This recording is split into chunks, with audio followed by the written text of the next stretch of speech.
오늘 우리에게 주시는 하나님 말씀은 빌립보서 4장 4절부터 7절까지 말씀입니다. 빌립보서 4장 4절로 7절까지 말씀 우리 한 목소리로 읽도록 하겠습니다. 주 안에서 항상 기뻐하라. 내가 다시 말하노니 기뻐하라. 너희 관용을 모든 사람에게 알게 하라. 주께서 가까우시니라. 아무것도 염려하지 말고 다만 모든 일에 기도와 간구로 너희 구할 것을 감사함으로 하나님께 아뢰라.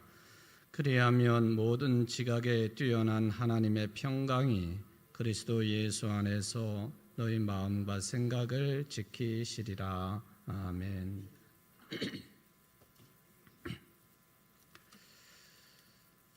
벌써 이게 에어컨이 좋은 계절이 왔습니다. 날씨를 종을 잡을 수가 없어서 하여튼 어제 오늘 굉장히 덥습니다. 이 무더위 여러분들 또 무더위가 이제 본격적으로 찾아오고 또 장마도 오고 그럴 텐데 오늘 주신 말씀처럼 항상 주님 안에 거하기에 부족함이 없는 여러분들 되시기를 간절히 바랍니다. 여러분들 이 빌립보서 사도 바울이 빌립보 교인들에게 편지로 보내신 말씀인데 이 빌립보서 4장까지 있지요. 오늘 이제 4장 거의 초반부를 같이 읽어보았는데 빌립보서의 큰 주제가 하나가 있는데 그를 한 단어로 표현하면은 무엇일까요? 빌립보서의 큰 주제, 계속 말씀을 통해서 흐르고 있는 한 단어로 표현할 수 있는 빌립보서의 큰 흐름이 있어요. 그게 뭐냐? 아시면서도 대답 안 하시는 걸 제가 잘 알고 있습니다. 같이 해봅시다. 기쁨. 기쁨이에요. 기쁨이라고 하는 주제가 이 빌립보서 전체를 흐르고 있고 또 1장부터 4장까지 처음부터 마지막까지 이 편지 내용을 꿰뚫고 있는 그런 커다란 주제가 된다라고 하는 것을 확인해 볼 수가 있겠습니다. 그 중에서도 여러분들이 너무 잘 알고 있는 이 기쁨이라고 하는 주제를 잘 드러내고 있고 또 귀에 입에 충분히 익혀져 있는 그런 표현이 오늘 4절 말씀이죠. 주 안에서 항상 기뻐하라. 내가 다시 말하노니 기뻐하라. 아마도 이 기쁨이라고 하는 큰 주제 여기에 이제 그 흐름으로 보면은 클라이막스가 아닐까 하는 그런 느낌을 주기에 충분한 그런 말씀 또 권면 빌립보 교회를 지극히 사랑하시는 사도 바울의 선포가 여기 들어 있습니다. 항상 기뻐하라, 기뻐하라. 그런데 이제 거기에 단서처럼 붙어 있는 게 있어요.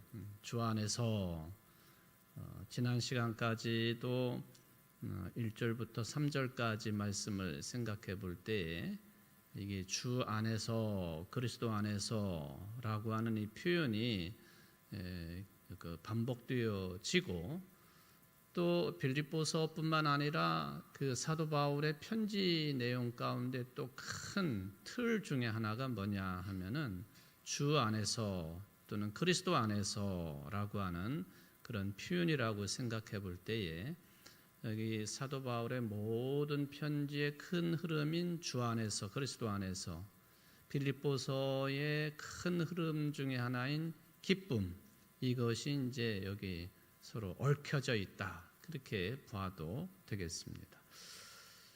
대표적으로 1장부터 이 기쁨에 대한 표현이 어디에 등장하고 있는지 몇 군데만 좀 찾아보도록 하겠습니다. 빌립보서 1장 말씀입니다.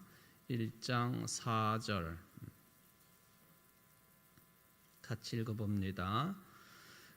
간구할 때마다 너희 무리를 위하여 기쁨으로 항상 간구함은. 기쁨. 18절 말씀 같이 읽습니다. 그러면 무엇이냐? 거칠애로 하나 참으로 하나 무슨 방도로 하든지 전파되는 것은 그리스도니 이로써 나는 기뻐하고 또한 기뻐하리라. 1장에 대표적으로 나와 있는 내용이에요. 2장으로 넘어갑니다.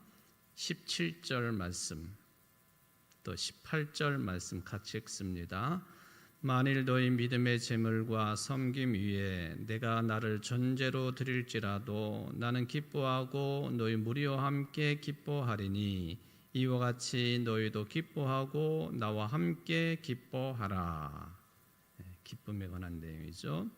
또 3장 1절 말씀 끝으로 나의 형제들아 주 안에서 기뻐하라. 너희에게 같은 말을 쓰는 것이 내게는 수고로움이 없고 너희에게는 안전하니라. 또 4장 1절 말씀 그러므로 나의 사랑하고 사모하는 형제들 나의 기쁨이요 면류관인 사랑하는 자들아 이와 같이 주 안에 서라. 이제 다 기쁨에 관한 그런 내용들입니다.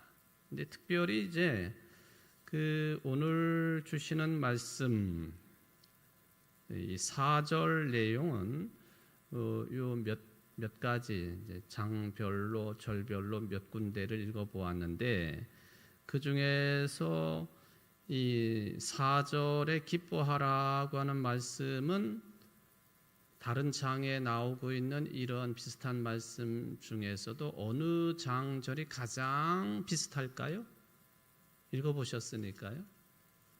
1장, 2장, 3장, 4장 장마다 다 한두 절씩 다 읽어보았는데요. 오늘 본문인 4장 4절의 이 내용이 몇 장 몇 절의 내용과 가장 근사한 표현이라고 볼 수 있을까요? 3장 3장 여러분들 1절 다는 아니지만 전반부를 보시면 끝으로 나의 형제들아 주 안에서 기뻐하라. 주 안에서 기뻐하라. 오늘 말씀도 그렇죠. 주 안에서 기뻐하라. 근데 그 중간에 부사 하나가 붙어 있습니다. 주 안에서 항상 기뻐하라. 3장 1절은 주 안에서 기뻐하라 그렇게 되어 있다면은 4장 4절 말씀은 주 안에서 항상 기뻐하라. 그는 그것을 비슷하게 다시 반복을 합니다. 내가 다시 말하노니 기뻐하라 라고 하는 그런 말씀이 되겠습니다. 그래서 이 4장 4절 말씀은 어쩌면은 3장 1절 말씀의 반복이다 그렇게 해석을 해도 별로 틀리지 않을 것 같습니다. 다름이 있다고 한다면 4장 4절에서는 항상이라고 하는 단어가 더 추가가 되어 있다라고 하는 것이죠. 자, 항상 기뻐하라. 주 안에서 항상 기뻐하라. 그리고 3장 1절에서 주 안에서 기뻐하라. 이것은 기쁨에 대한 강조, 이제 항상이라고 하는 것이 붙음으로 인하여서 기쁨에 대한 강조라고 해석되어질 수도 있겠습니다. 그런데 강조라고 하는 차원에서도 접근이 충분히 가능한 이야기지만 그것보다 조금 더 중요한 개념으로 하나 더 든다고 한다면 우리 믿는 자들, 주 안에 있는 사람들, 그리스도인들의 기쁨의 근원이 기쁨의 근원, 기쁨의 근거, 기쁨의 뿌리 이게 그 여타에 주 안에서 말할 수 없는 세상 살면서 누릴 수 있는 그런 기쁨하고 근원적으로 차이가 있다. 그것을 이제 드러내는 표현이 이 항상이라고 하는 단어 때문에 생각해 볼 수 있는 내용이 되겠습니다. 왜 그러냐? 살면서 세상 살면서 가질 수 있는 또 얻을 수 있는 기쁨에는 그는 한계가 분명하다 하기 때문에 그렇습니다. 한계가 분명하다. 다시 이것을 다른 말로 표현을 해보면은 이 세상에서 얻을 수 있는 것으로는 그는 항상 기뻐할 수가 없는 것이다. 그렇게도 다시 이제 이것을 해석해 볼 수가 있는 것이죠. 세상에서 얻을 수 있는 기쁨이 분명히 있어요. 그것은 언제나 유한하고 한계가 있다. 마치 우리 몸뚱아리의 삶이 한계가 있고 유한하고 끝이 있을 수 있는 것처럼 세상에서 얻을 수 있는 기쁨에는 이것도 한계가 있다는 거죠. 한계. 즉, 이 세상에서 얻을 수 있는 것으로는 항상 기뻐할 수 없게 되어 있다. 그래서 이게 3장 1절하고 4장 4절이 비슷한 표현인 것 같지만은 이 항상이라고 하는 이 부사 하나가 들어감으로 인하여서 요 몇 가지가 더 강조되어지고 또 우리가 중요하게 확인해야 될 내용이 이 4장 4절 그 유명한 주 안에서 항상 기뻐하라 라고 하는 이 말씀이 담고 있는 개념이라고 볼 수가 있겠습니다. 이렇게 사도 바울이 유달리 기뻐하라고 항상 기뻐하라고 거듭해서 강조하는 이유는 그것이 항상 기뻐하며 살아가는 것이 우리 그리스도인 신앙의 어쩌면은 가장 특징적인 그런 성질이라고 볼 수가 있겠습니다. 주 안에서 기뻐하는 것, 더군다나 항상 기뻐하는 것, 이 우리 그리스도인들만의 특징이다. 또는 우리 그리스도인들의 가장 근본적인 특질을 보여주고 있는 내용이다. 그런데 우리가 빌립보서를 대하면서 항상 언급하고 있는 내용이지만은 주 안에서 항상 기뻐하라고 하는 이 말씀을 주실 때에 또는 그것을 기록으로 남겨가지고 편지를 만들어가지고 빌립보 교인들에게 넘겨줄 때에 바울이 지금 어떤 상황에 있으면서 이런 표현을 사용했느냐 하는 것도 이렇게 주 안에서 항상 기뻐하라고 말씀하신 바울의 그 말씀의 진의를 더 확고하게 해주기도 한다라는 것이죠. 그러니까 바울이 지금 감옥에 들어가 있다고 하는 아주 특수한 상황과 연관지어서 생각해 볼 필요가 있다 하는 그 말씀입니다. 그렇지 않습니까? 여러분들도 요새는 편지를 쓰는 세대가 아니라서 그런 그 느낌을 가지기가 쉽지가 않죠. 요즘은 다 여러분들 아무리 멀리 있는 사람이라도 우리 한국 사람들은 거의 대부분이 이 휴대폰을 가지고 뭘 하죠? 깨똑깨똑 하는 거 하잖아요. 아니면 문자를 보내고 다 그러지 않습니까? 문자도 긴 문장을 만들어 가지고 보내면은 받는 사람들이 귀찮아 가지고 잘 읽지 않으려고 그래요. 아주 그냥 간단하게 요점만 강조해 가지고 보내는 게 요즘에 이제 습관화가 되어 있습니다. 옛날처럼 편지지를 어렵게 구해 가지고 연필로 꾹꾹 눌러 써가면서 그게 어떤 내용이 또는 어떤 성질의 편지든지 간에 부모님 전 상서가 되었던 존경하는 스승님이 되었던 사랑하는 사람이 되었던 또는 자녀가 되었던 그 절절한 그 내용들을 담아가지고 편지를 쓰고 그를 이제 편지 봉투에 집어넣고 풀을 붙이든지 침을 발라가지고 봉하고 그리고 우표를 거기다가 또 그것도 침 발라 붙이든지 풀 발라 붙이든지 붙여가지고 우체국에 가서 그것을 붙이는 그런 시대는 아니란 말이죠. 근데 이제 사도 바울의 시대는 그것보다 더한 시대였죠. 내가 지금 처한 상황이 어떠한 상황이냐? 이것은 편지를 받는 사람들에게 이 느껴지는 느낌이 확연히 다를 수밖에 없어요. 아주 가난에 찌든 사람이 편지를 써가지고 어떤 사람이 받게 되었다 할 때 받는 느낌, 어떤 사람이 정말로 죽을 것 같은 상황 속에 매여 있으면서 보낸 편지, 그 편지를 받는 사람의 느낌, 그냥 사랑이 차고 넘쳐가지고 어쩔 줄 몰라 하는 그런 상황에서 쓰여진 편지를 받는 사람의 느낌, 죽음의 두려움 속에 있으면서 쓴 편지를 받는 사람의 느낌은 다 다를 수밖에 없는 거죠.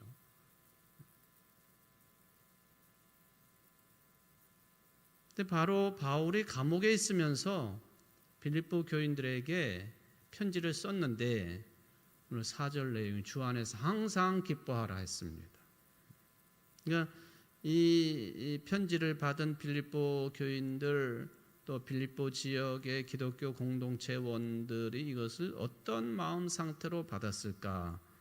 그건 충분히 상상이 가는 내용이 되겠습니다. 아마 바울 입장에서 보면은 지금 이제 유럽 지역에서 처음으로 세워진 이 마케도니아 지방의 첫 성 빌립보, 이 사람들에게 어쩌면은 내가 이 세상에 살아있는 동안에 마지막으로 보내는 편지일 수도 있겠다. 그거 당연히 생각하지 않았겠습니까? 마지막으로 보내는 편지, 글 또는 자기의 생각, 우리가 흔히 말하는 유언과 같은 성질의 글 내용, 이게 이제 그 바울이 그런 심정을 가지고 썼을 것이라고 보여집니다. 자, 이게 이제 유언의 내용이라고 한다면 아무거나 막 쓰겠습니까?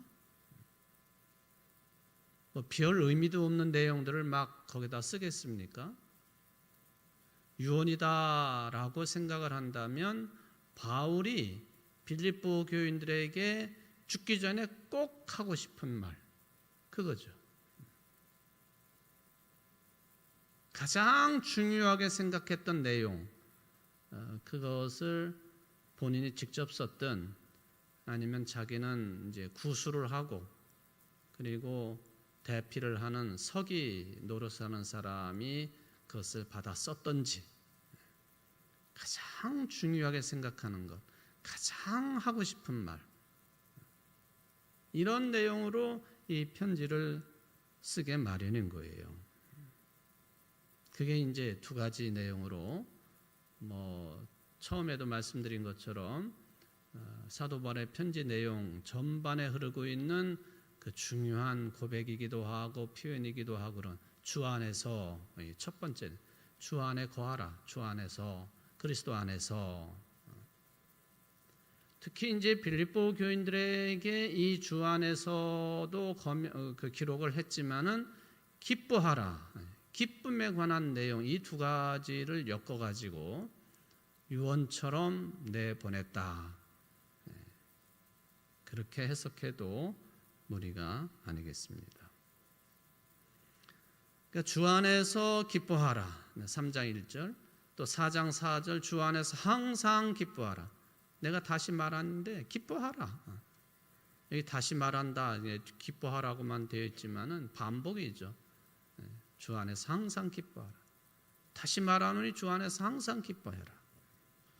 그러니까 주님과 함께 항상 기뻐하며 살아가라. 이게 이제 빌립보 교인들에게 보내는 유언과 같은 내용이라고 저는 생각을 합니다. 그 중에 기뻐하라, 이거는 부모가 자녀들에게, 또 어른들이 또 나이 어린 사람들에게, 또 선생님이 학생들에게, 누구라도 이 이야기는 일반적으로 할 수 있는 거죠. 기쁘게 살아야 돼. 그렇게 맨날 우울하게 살지 말고, 또 늘 슬프게 있지 말고 기쁘게 살아야 돼. 일반적인 표현이죠. 사도 바울의 말씀이기 때문에 여기 주님 안에서, 주 안에서, 주님 안에서, 그리스도 안에서 기뻐하라, 이것은 바울의 생각의 정점이 뭔지, 또 그의 신앙 고백이 수없이 많은 내용들이 이루어졌는데 그 중에서 이렇게 뭐 채로 걸르듯이 걸러가지고 막 이렇게 털어내고 빠져나갈 건 빠져나가고 그러면서 내가 이것은 꼭 빌립보 교인들에게 반드시 유언처럼 말을 해둬야 되겠다라고 걸러진 것이 뭐냐 하면 주 안에서라는, 주 안에서 기뻐하라, 주 안에서 항상 기뻐하라. 빌립보 교인들뿐만 아니라 예수를 그리스도로 믿는 우리 기독교인들의 기쁨이, 이 기쁨이 일반적인 개념의 기쁨이 아니고 이 기쁨이 어떤 토대에서 그것이 주어지는 것인지 솟아나는지를 언급해주고 있는 내용이에요. 근데 이것이 이제 왜 중요하냐 하는 것을 계속 이제 말씀을 드리겠습니다. 오늘 여러분들이 이제 하루를 거의 마감하는 시간에 도달을 하셨는데 오늘도 하루 종일 뭐 주 안에서 그걸 일단 제껴놓고서라도 기쁘게 사셨나요? 또 다른 질문이에요. 여러분들은 오늘 하루 사시면서 무엇 때문에 웃으셨고 어떤 것 때문에 즐거우셨고 또 여기 기쁨이라고 하는 표현이 있으니까 어떤 상황에서 기뻐하셨습니까? 한번 좀 생각해 보실까요? 맛있는 걸 먹어서 또 뭐 사람들과 함께 즐겁게 대화를 나누어서 그리고 뭔가 예상치도 못했던 것이 나한테 생겨서 자녀들에게 좋은 일이 생겨서 뭐 다 즐거워하고 기뻐하고 그럴 만한 내용들이죠.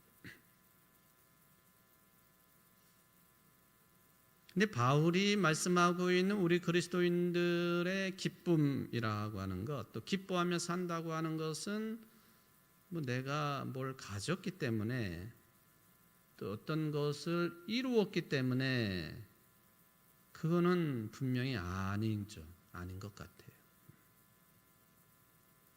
그리고 나 스스로 뭔가를 깨달아가지고 깨달음의 기쁨, 그것도 중요한 내용이긴 하지만 사도 바울이 말씀하고 있는 우리 믿는 자 그리스도인들이 기뻐하며 살아야 될 그 어떤 가장 중요한 흐름은 아니다라고 정리를 해봅니다. 노래를 좋아하시는 분들 노래를 통해서 기쁨을 누리죠.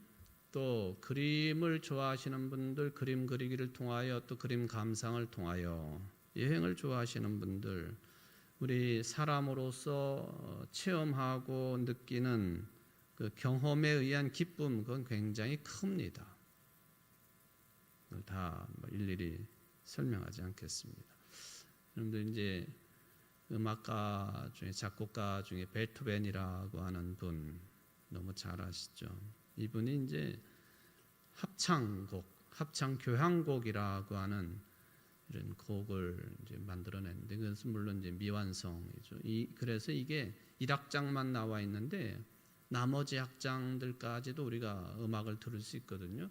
최근에 보니까 AI가 인공지능이 나머지 베토벤이 아직 메꾸지 못한 그런 것까지도 베토벤의 정신이라든지 어떤 뭐 그 악보를 만드는 그런 흐름이라든지 이런 것들을 다 확인해 가지고 인공지능 AI가 나머지 내용을 채워 가지고 완성곡을 만들어낸 것도 있어요. 그거는 충분히 있을 수가 있겠죠. 하여튼 이런 그 베토벤의 합창이라고 하는 교향곡에 보면은 프로이데라고 하는 이 기쁨 또는 뭐 다른 단어로 표현하면 환희라고 하는 표현, 환희. 그걸 노래하고 있습니다. 그 합창곡 또는 이 교향곡을 듣게 되면은 우리도 그냥 같이 이거 막 마음이 막 흔들리고 또 이렇게 그 벅차오르기도 하고 음악을 통해서 누릴 수 있는 기쁨은 대단합니다.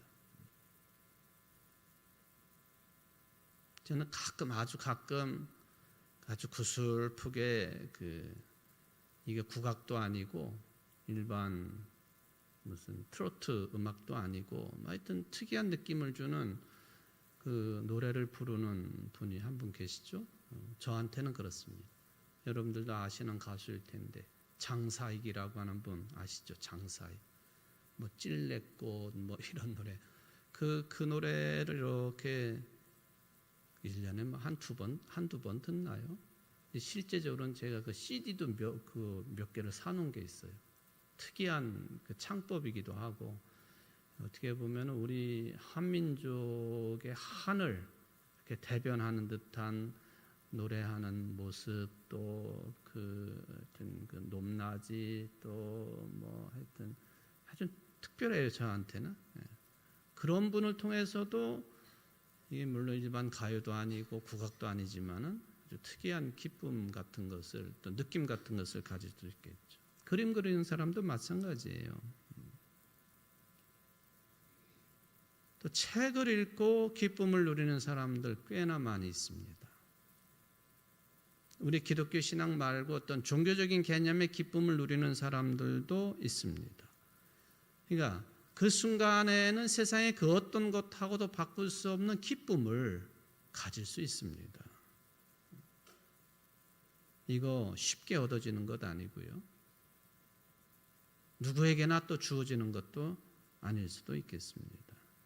우리를 일순간 또는 어느 정도 기간 동안에 행복하게 만들어주는 그런 내용들이 될 수가 있겠죠. 특히 이제 그런 것을 직접 작업하는 사람들이 누리는 환희, 기쁨, 희열, 그거를 알지 못하는 사람들은 체험할 수 없는 다른 세계라고도 볼 수가 있겠습니다. 어떤 사람은 물론 곡 하나를 만드는데 뭐 일순간에 그냥 싹 만들어내는 사람이 있지만은, 또 어떤 사람은 그거 한 곡을 만들어내기 위해서 아주 치열한 과정을 거치는 사람들도 있지 않겠습니까? 자기 자신도 그게 완성이 되었을 때, 또는 그런 과정 속에서 기쁨을 누리고 그것이 탄생이 돼 가지고 자기를 넘어서 다른 사람들에게도 그런 기쁨을 나누어주는, 그걸 보고 또 더 기뻐하는 그런 삶이 가능하겠습니다. 뭐 불교의 어떤 고승이, 또는 우리 기독교로 말하면은 오로지 그 봉쇄 수도원 같은 데 들어가 가지고 오랜 세월 수십 년 동안 그 고행 또는 수행을 함을 통하여서, 일면 자기 자신하고 하나님이 만들어 놓으신 모든 우주 질서가 이게 하나가 되는 그런 기쁨을 누릴 수도 있습니다. 그는 인간이 죽을 때까지 누려보지 못하는 그런 아주 특별하고도 색다른 기쁨을 이게 혼자 있으면서도 누릴 수 있는 게 이제 그런 차원이라고 보여집니다. 지난 주일도 그런 말씀을 드렸죠. 이게 수십 년을 혼자서 그 산속에서 성경 읽고 기도하고 묵상하고 침묵 가운데서 그렇게 지나다가 보니까 인터뷰를 하는데도 말이 어둔하고, 그렇지만은 제가 그 모습을 보니까 눈빛은 그렇게 맑을 수 없고 초롱초롱하고, 그건 우리가 이해하지 못하는 세상이 있는 거예요. 그 사람은 다른 사람들과 어울리지도 않고 오로지 하나님의 말씀하고만 씨름하고 그냥 기도하고 하루에 한 끼만 먹고, 그분은 노동도 안 하는 것 같아요. 보면 그 좁은 공간에서 그렇게 하고 지내요. 우리가 볼 때에는 어떻게 저거 사나 뭐 그런 생각이 들 수도 있지만은, 그분은 그런 과정을 통해서 자기 자신과 우주, 세계 하나 되는 그런 느낌을 갖는다는 거죠.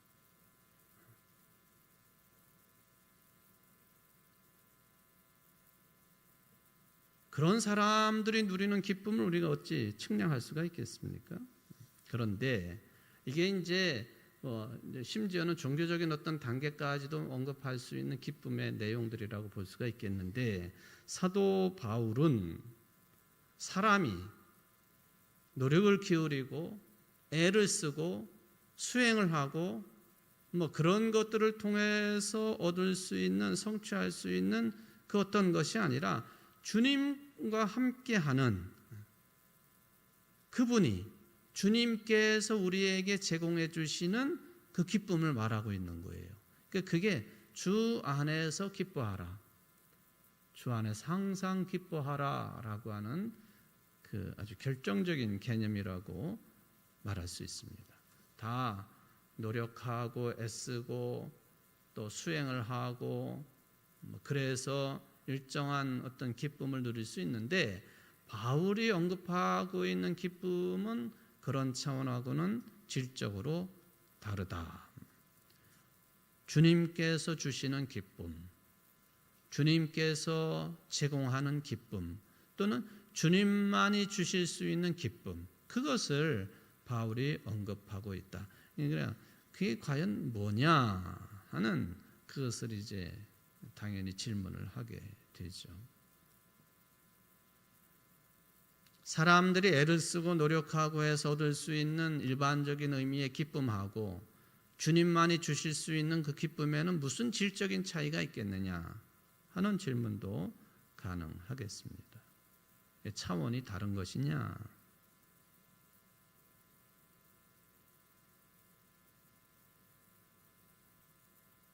차원이 결코 같지 않다 하는 것은 분명합니다.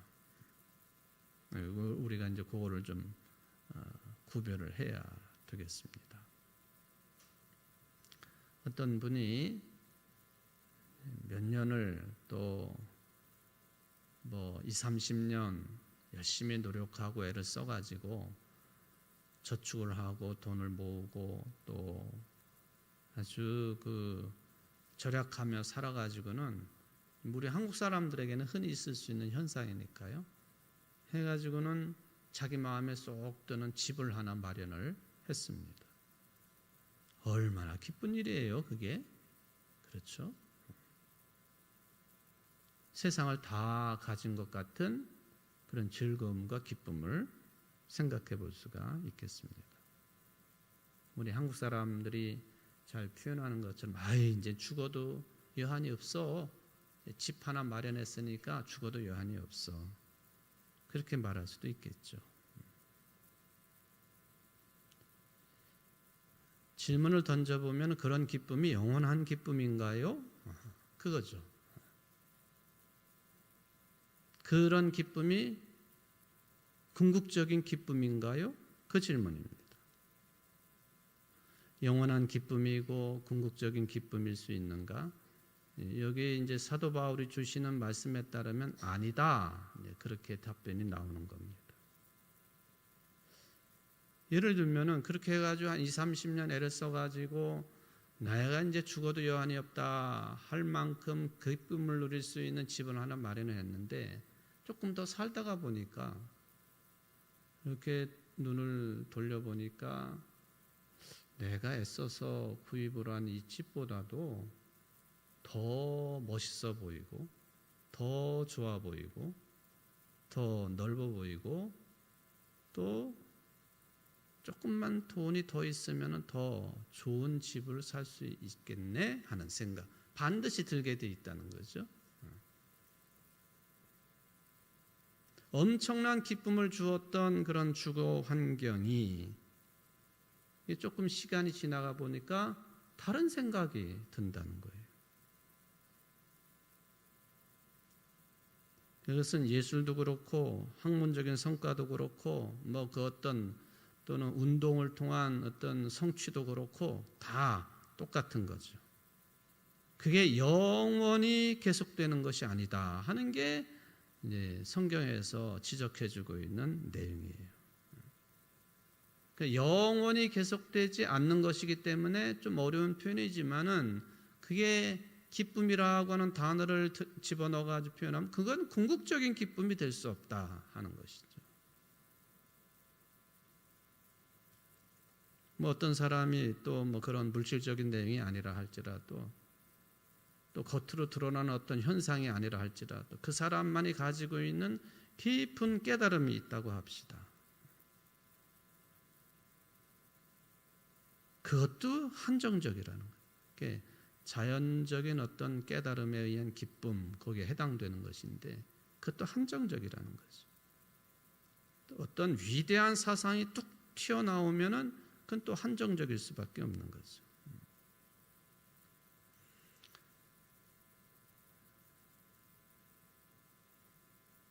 눈을 들어서 하늘을 쳐다보면은 뭐 태양은 그렇게 쉽게 볼 수 있는 게 아니지만 달을 보고 별을 보고 그리고 또 우주 공간을 바라볼 수 있지 않겠습니까? 아, 저 참 광활하다, 광대하다, 끝이 없다. 지금까지는 우주 공간이라고 하는 끝이 없어요.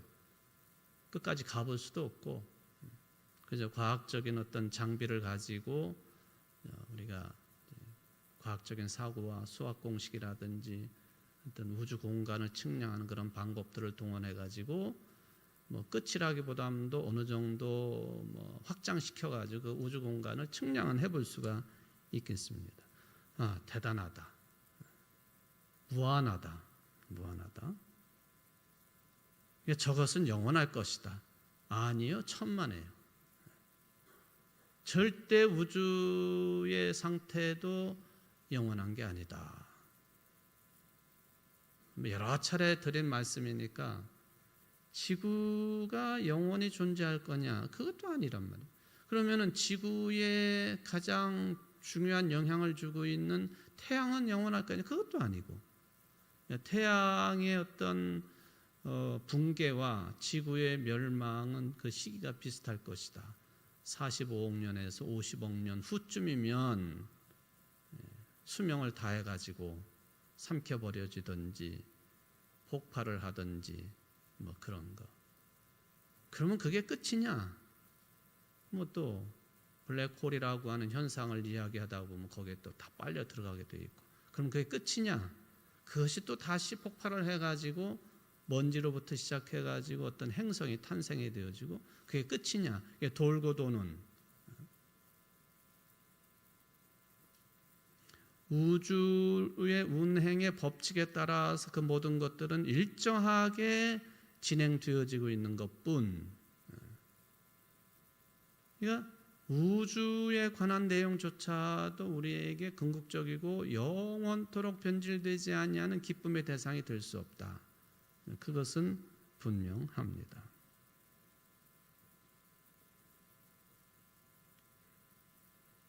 우리 그리스도인들은 오늘 사도 바울이 말씀해 주셨기 때문에 주 안에서, 그리스도 안에서의 기쁨을 얻은 사람들, 그게 우리에게 주님으로부터 주어진 그런 삶을 살아가는 것이죠. 이것을 조금 더 주 안에서 기뻐하라고 하는 말을 제가 조금 전에 말씀을 드렸던 그런 창조라든지 이런 것과 연관을 지어서 다시 표현하라고 한다면은 어떻게 표현할 수 있느냐 하면은 창조자이신, 창조주이신 하나님 안에서 기뻐하라라고 하는 그런 뜻이 이 주 안에서 항상 기뻐하라고 하는 말씀 속에는 포함되어 있다는 거죠. 왜 그럴까요?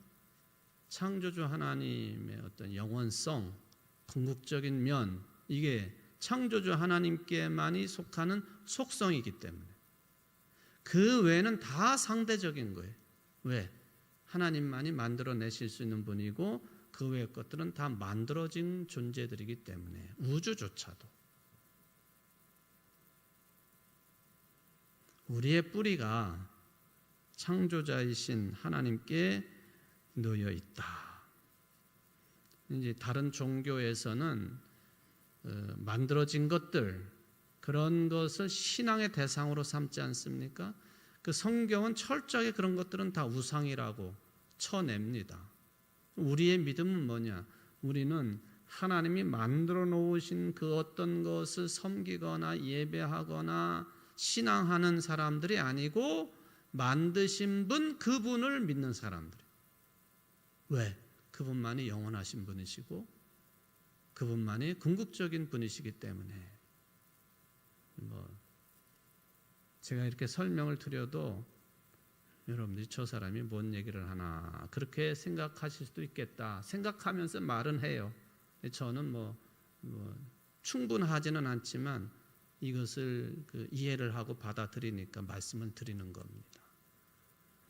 모든 종교들이 만들어진 어떤 현상들을 가지고 숭배하고 예배하고 경배를 합니다. 아니, 우리는 그걸 만드신 분 하나님을 경배하는 사람들이에요. 그러니까 주 안에서 기뻐하라라고 하는 이 말씀은 창조주이신 하나님 안에서 기뻐하라라고 하는 그 뜻이 거기에는 들어있어요. 왜 그러냐? 하나님은 영원하신 분이시고 또 궁극적이신 분이시기 때문에 그렇다. 그러니까 그 기쁨의 깊이를 우리는 측량할 수 없어요. 주님으로부터 그런 기쁨의 삶을 우리가 받은 사람들이죠. 그러니까 이런 영원하고 궁극적인 그런 그 깊이의 기쁨을 선물로 받은 사람들이 어떤 세상 살면서 이것저것 때문에 뭘 가졌고 안 가졌고 때문에 또 누렸고 이것 때문에 비교해 보니까 그것 때문에 제한적이고 유한하고 끝이 있을 수밖에 없는 그런 것 때문에 그저 기뻐하고 희희낙낙하고 그런 삶은 얕은 기쁨이다 하는 것을 말씀을 드릴 수가 있겠습니다. 말하자면 우리가 사도 바울로부터 받게 되는 이 기쁨은 그 기초부터가 다르다. 사랑하는 성도 여러분, 주 안에서 항상 기뻐하십시오. 여러분들의 세상 살면서 누리고 또 받게 되는 그 기쁨의 기초가 다르다. 그런 좀 자긍심, 이걸 가지고 그리스도인으로서 활발하게 살아가시는 여러분들 되시기를 주의 이름으로 축원을 드립니다. 자비하신 하나님 아버지 감사를 드립니다. 오늘도 우리를 부르셔서 수요 예배를 드리게 하시고 빌립보서 4장 4절로 7절까지 말씀을 통하여 그 유명하신 말씀, 잘 알려진 말씀, 주 안에서 항상 기뻐하라 라고 하는 이 말씀의 개념이 무엇인지를 다는 아니지만은 약간을 저희들이 접하게 되었습니다. 이런 시간 허락하심을 감사드립니다. 우리가 세상 일 때문에 기뻐하기도 하고 슬퍼하기도 하지만은 흔들림이 없고 영원하고 궁극적인 그 기쁨, 창조주 하나님이 우리에게 주신 기쁨, 그리스도 주님께서 우리에게 허락하신 그 기쁨을 가장 기초적인 그 기쁨, 근원적인 기쁨을 누리게 부족함이 없는 신앙의 신실한 신앙인들이 다 될 수 있도록 도와주시고 복 내려주시고 또 이런 기쁨을 누리며 살아가기에 부족함이 없는 우리 청주제일교회 모든 성도들이 될 수 있도록 축복하여 주옵소서. 예수님의 이름으로 간절히 기도하옵나이다. 아멘.